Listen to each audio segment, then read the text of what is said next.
All right, kicking off today's deep dive with, well, I think a pretty fitting quote, actually. Peace is not merely the absence of war, but the presence of justice. I think anyone following the situation in Manipur knows that, the search for a lasting peace there, well, it's complicated. Yeah, definitely complicated. So for our listeners out there, especially those who are really into global security or folks in India, maybe even those prepping for the UPSC exams, Yeah. because, hey, this conflict, it could pop up, right? Oh, absolutely. It's a significant issue. We're diving deep into this article from the Indian Express, Manipur Arms Recovery, Progress and Challenges to Peace. It really gets to the heart of how intertwined weapons and this conflict really are. You can't really separate them, can you? No, not at all. But before we go full on into this article, I think it's worth, just for a sec, giving some background for listeners who might not, be totally up to speed on what's happening in Manipur. Yeah, good point. I mean, at its core, the conflict is rooted in, well, in deep ethnic tensions between the Maitai and Kuki communities. Right. And those tensions, they've been simmering for a while, right? Oh, for decades, for sure. But they've boiled over into violence, sadly. Land rights, political representation, cultural identity, these are all flashpoints. And it's been going on for a while now, too, hasn't it? Over 21 months. And the human cost? It's just devastating. Lives lost, people displaced. It's a tragedy. Yeah, that comes through so strongly in this article. It doesn't shy away from the harsh realities. Mhm. And one of the things that just jumps out at you, it's almost chilling, is just how many weapons are actually fueling this violence. They talk about thousands, right? Thousands, yeah.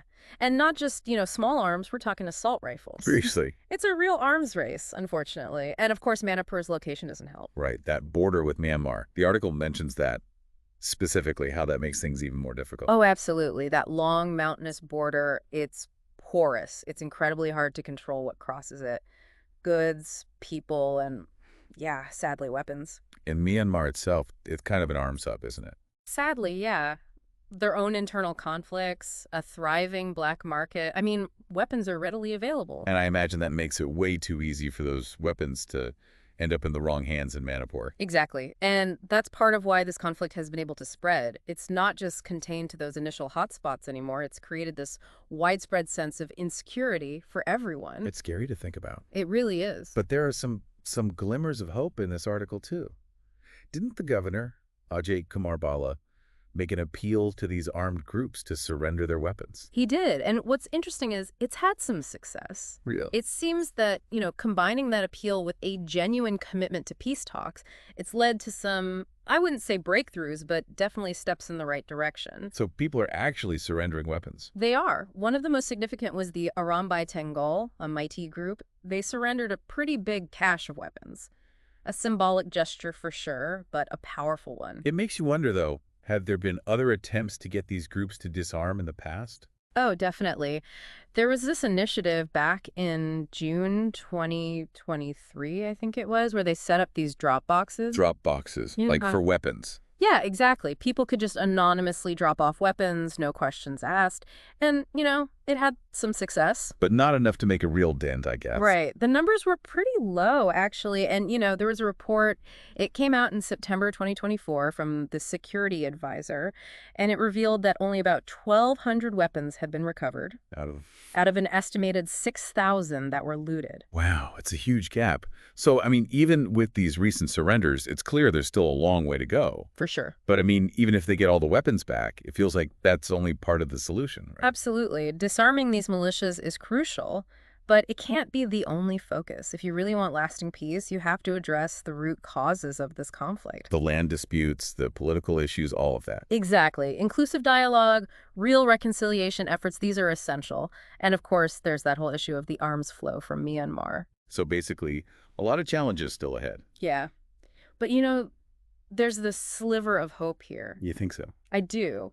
This willingness to surrender weapons, even if it's tentative, it's an opportunity.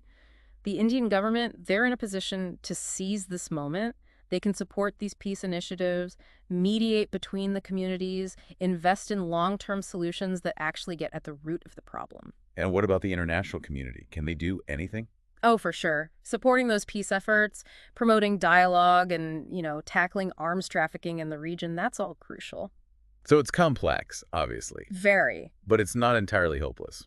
Not at all. Well, that's a good takeaway. Yep. So to recap for everyone listening, we've really seen just how massive this arms issue in Manipur is, and the steps toward disarmament, encouraging as they are, they're still very fragile. And, I mean, the role that both the Indian government and the international community have to play in making peace happen, it's huge. This has been a really, really insightful deep dive, I'd say. It's definitely a complex situation. Absolutely. And if this got you thinking, hey, hit that like button, subscribe to the channel, and let us know in the comments, what do you think needs to happen for there to be a lasting peace in Manipur? It's a question worth asking. For sure. And hopefully our little chat here has given you, maybe a better understanding of what's going on, the challenges, but also, that little glimmer of hope. Thanks for tuning in, everyone. Thanks for having me.